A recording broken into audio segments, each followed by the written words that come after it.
Chris Christie has a major problem right now. How the hell do you get any media coverage when you're running against Donald Trump? Well, one way you can do it, that I think is a bad way, is to talk about the fact that one of your priorities, were you to become president, is that you would then shut down all of the progress we've had on legalizing marijuana. This is a quote from a town hall he ran this week. If you're getting high in Colorado today, enjoy it. That sounds good. But then he goes on to say, as of January 2017, I will enforce the federal laws. Yeah, he says he's going to crack down and not permit recreational marijuana. Understand that in New Jersey, he's been very against even medical marijuana in most situations.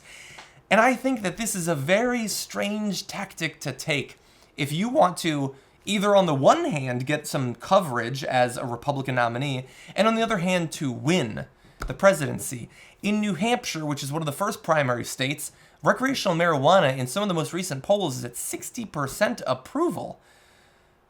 Medical marijuana is even higher.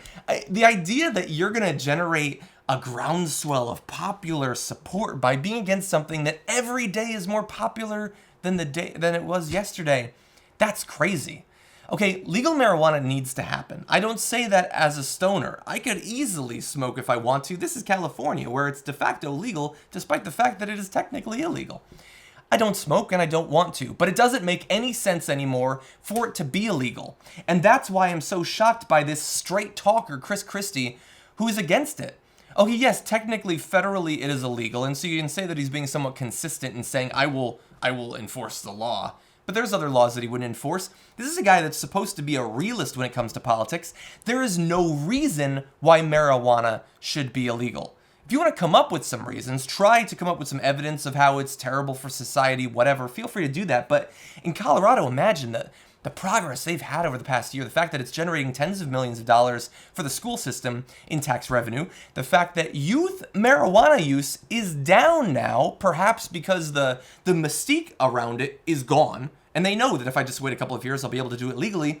The fact that the police are saying that they haven't had any problems with it, and crime of various sorts, both violent and property, is down since it's been legalized.